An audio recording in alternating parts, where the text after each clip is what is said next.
military overthrew the elected government in February. And since then, one advocacy group says more than 500 people have been killed, including children. The military cut off internet access, and no international journalist has been allowed into the country until now. CNN's Clarissa Ward is live for us in Myanmar with the permission of the military. They're escorting the team on the ground. Clarissa, explain why it's so important that you're there.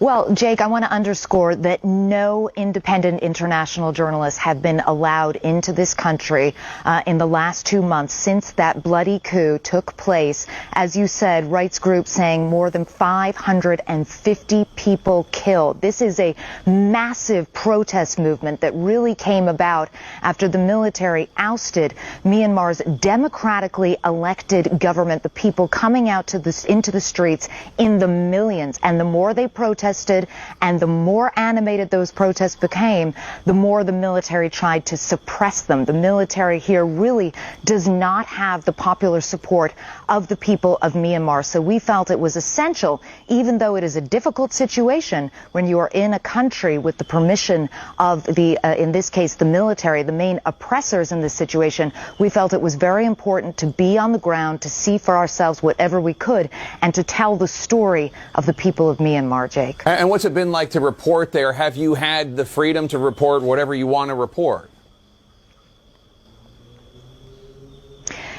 So we've had the freedom to report what we want to report. As you can tell right now, we're going live to you from here in Myanmar. We are, though, very controlled in terms of how we can move around, who we can talk to. I'm here in a military compound. We wanted to stay in a hotel, and we were told simply that that was not possible. Every single place we go with a huge amount of security. We have minders following our every move. They're constantly filming on their iPhones every conversation we have. And those conversations, by the way, are really limited because we haven't had a huge amount of access to ordinary people from Myanmar. And I just want to give you a little bit of a sense, if I can get this clip up, of what it's like trying to report here. Take a look. What's this poster here? We see "We support CRPH." Okay. With the three-finger salute. Okay. That's from people who are against the military. Is that saying that the people in this area are against the military? Yeah. Maybe not sure, because some demonstrators go around the Yangon and shouted demonstration. Can we maybe talk to some of the people? Can we ask them? Not sure, because this country is security. I'm not sure, because I just for interpretation. Your samples. Okay. I'm wondering, there's some people over there. Maybe we could go and talk to them.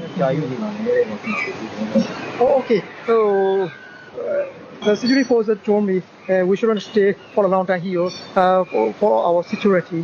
For our security. Yes. Gives you a sense of the intense level of security with us. 1, 2, 3. Another 3 over there. 6 trucks full of soldiers accompanying our every move. And I talked there about that three-finger salute, the so-called Hunger Games salute. This gesture has become the symbol, really, of resistance against the military coup. And even when we were out on the streets with all that military people around us, with all those minders around us, people would come up at any available opportunity and flash that salute at our camera. They want the world to know what they are going through, and they want more people out there telling their story, Jake. Clarissa, why would the military let you in? Well, the military has its side of the story, too, and up until now, they've been largely tight-lipped about what that is. Essentially, what they want the world to know is that the protesters have become much more violent. The protesters are using Molotov cocktails. They're using slingshots, which, again, is no match for the assault rifles that the Myanmar military is using. But really, they're trying to cast the protest movement as a violent mob of anarchists that needs to be suppressed. They took us to a number of factories factories that have been burned down. They said that the protesters were responsible. The protesters say they were not responsible. But that's very much the narrative that they're hoping will take shape. The idea that somehow it's the protesters who are to blame for all the violence here. But when you're looking at the actual makeup of what's happening during these standoffs and these protests that are quickly turning into massacres, you can see that one side clearly has a huge advantage in terms of its arms, of its level of weaponry and funding, and there's simply no match, Jake. And Clarissa, you sat down with a senior member of the military leadership there in Myanmar. No other journalist has been able to do that. What did you ask him? Well, we had a lot of things to ask him, and it was a pretty uncomfortable interview, to be honest. So we wanted particularly to drill down on the number of innocent civilians who have been killed. More than 550 protesters, pro-democracy protesters, most of them unarmed, among them 44 children, Jake. That's according to the United Nations. So we really wanted to get some sense of how on earth the military could justify this. We went to him specifically at one point with a very specific piece of video that shows a young activist being killed in cold blood, to give him a sense to explain how on earth such a brutal killing could possibly be justified. Take a look. This is CCTV footage of 17-year-old Kwame La going past a police convoy. You can see the police shoot him on the spot. His autopsy later said that he suffered brain injury as a result of a cycling accident, which I think we can all see that's not a cycling accident. How do you explain this? If that kind of thing occurred, we will have an investigation into it. We will investigate if the video is real or not. There may be some videos which look suspicious, but our forces do not have any intention to shoot innocent people. We will investigate if it's real or not. We also pushed him hard on what the game plan is here. How can this violence possibly end, this awful cycle of violence? And when will the people get to have their voices heard? He said that the military's plan has always been to allow for another round of elections sometime in either the next year or possibly up to 2 years. But it's really important to underscore here, Jake, that nobody here on the ground really believes that, because the whole reason that this coup took place in the first place is that there were free and fair elections back in November. There were independent election monitors there who did not see any problems in terms of fraud or any significant problems. And that election was won in a landslide by the NLD party. The military's party suffered a humiliating defeat, and that's what precipitated this coup in the first place. So I think people are very unwilling to believe the idea that there will be another round of free and fair elections, and that their candidate, their choice, who is right now under arrest in prison, Aung San Suu Kyi, will be allowed to become president if she did indeed win again. Or, frankly, no one believes that she will be allowed to run again because she is facing these trumped-up charges, Jake. And Clarissa, tell us about the people who talked to you and then were subsequently arrested.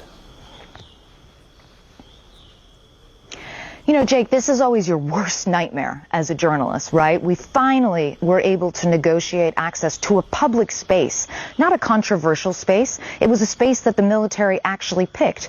But the minute we got to this market and were just shooting video of people going about their daily business, once they saw their cameras and they knew that CNN was in town and they had been writing a lot about it on social media, a lot of people came up to us. They flashed that three-finger Hunger Games salute I told you about. They talked about wanting justice. They talked about wanting democracy. They talked about wanting freedom.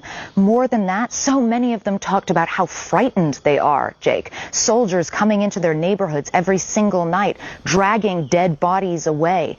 And what we found out was that shortly after this trip to the market, at least 8 people, by CNN's count, were arrested for the simple crime of just having spoken to us and said that they were afraid. We pushed the general really hard on that. He admitted that 11 people in total were arrested. He said that they shouldn't have been arrested, to give him credit, and that they would be released. And we can now confirm that they have indeed been released, which is a huge relief for us. And also we are grateful to the military for releasing them. And we should note, I mean, when people talk to you or they flash you the Hunger Games salute, the three-fingered Hunger Games salute that I'm holding up right now, in solidarity with them, I should say, that's an act of civil disobedience at great risk. What other acts or forms of civil disobedience have you witnessed? Well, this is just it. The military is trying to control the country through brute force, but what they can't do is make people work, for example. So there's a huge civil disobedience movement.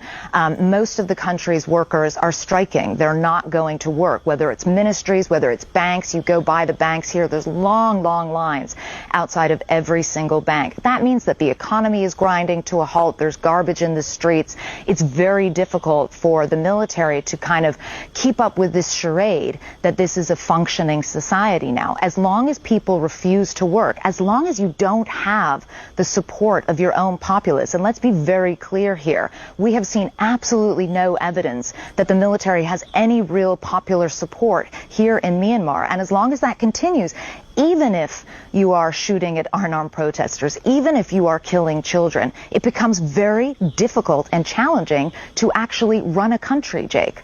Yeah. Larissa Ward in Myanmar for us. Thank you so much. Really appreciate your courage. Thank you.